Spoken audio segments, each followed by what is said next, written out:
I-PAC সংক্রান্ত মামলায় হাইকোর্টে মুলতবি হতেই প্রধান বিচারপতির দ্বারস্থ ইডি, মঞ্জুর হল না দ্রুত শুনানির আবেদন। ইডির আইপ্যাক অভিযান নিয়ে অবশেষে নীরবতা ভঙ্গ করলেন অভিষেক। নদিয়ায় সবার ভাষণে কি বললেন তৃণমূলের সেনাপতি? এজলাসে ভিড়, শুনানি শুরু না করতে পেরে বেরিয়ে গেলেন বিচারপতি ঘোষ। 14 জানুয়ারি পর্যন্ত মুলতবি আইপ্যাক মামলা। এক্সপ্রেস ট্রেন থেকে উদ্ধার মৃতদেহ, মেদিনীপুর স্টেশনে হইচই, কিভাবে মৃত্যু কর্ণাটকের বাসিন্দার, শুরু তদন্ত। এসআইআর নিয়ে দুশ্চিন্তা, ঘুমের মধ্যে মৃত্যু যুবকের, তপ্ত হাসনাবাদ, নির্বাচন কমিশনকে তোপ তৃণমূলের। আইপ্যাক কাণ্ডে ইডি ও কেন্দ্রীয় বাহিনীর আধিকারিকের বিরুদ্ধে পুলিশের দ্বারস্থ খোদ মুখ্যমন্ত্রী, অভিযোগ দুটি পৃথক থানায়। কলকাতায় পারদ চললেও হাড় কাঁপাচ্ছে জেলার ঠান্ডা, শীতের লড়াইয়ে দার্জিলিংয়ের পরেই বীরভূম, কোথায় কত তাপমাত্রা?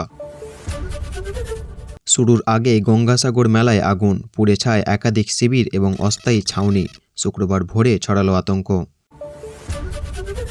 এসআইআর শুনানিতে গিয়ে মাথা ঘুরে পড়ে মৃত্যু হাওড়ার বৃদ্ধের, 1 মাস মানসিক চাপে ছিলেন দাবি পরিবারের। রাজ্যপালকে খুনের হুমকি, উড়িয়ে দেওয়া ইমেল বার্তায় তোয়াক্কা না করে শুক্রবার নিরাপত্তারক্ষী ছাড়াই রাজপথে হাঁটার সিদ্ধান্ত বোসের।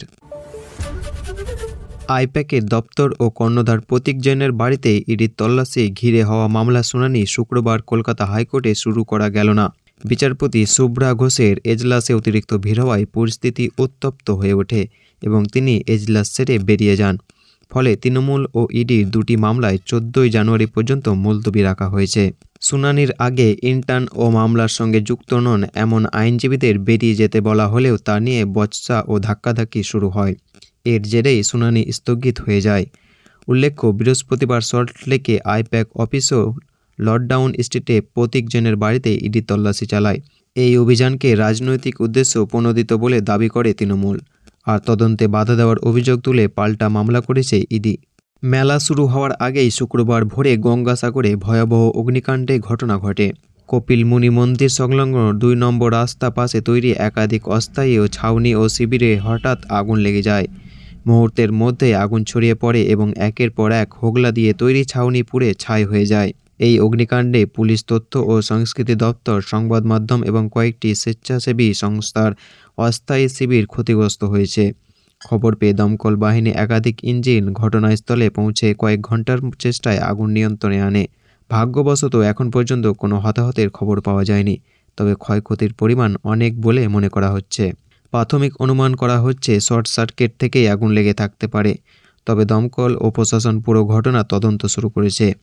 মেলা শুরুর ঠিক আগে অগ্নিকাণ্ড ঘিরে নিরাপত্তা ও অগ্নি নির্বাণ ব্যবস্থা নিয়ে নতুন করে প্রশ্ন উঠেছে।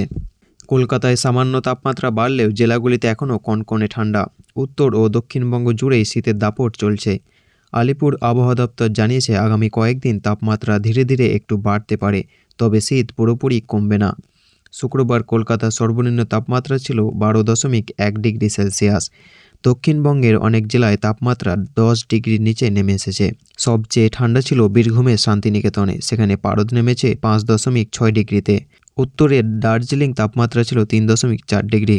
এদিকে দার্জিলিং, কোচবিহার, জলপাইগুড়ি সহ কয়েকটি জেলায় ঘন কুয়াশা সতর্কতা জারি করা হয়েছে। তবে বঙ্গোপসাগরে নিম্নচাপের কোনো প্রভাব রাজ্যে পড়ছে না। আপাতত রাজ্য জুড়ে শুষ্ক আবহাওয়া থাকবে বলে জানিয়েছে আবহাওয়া দপ্তর। এতক্ষণ শুনলেন বিস্তারিত সংবাদ। আজকের মতো সংবাদ এখানেই শেষ হলো।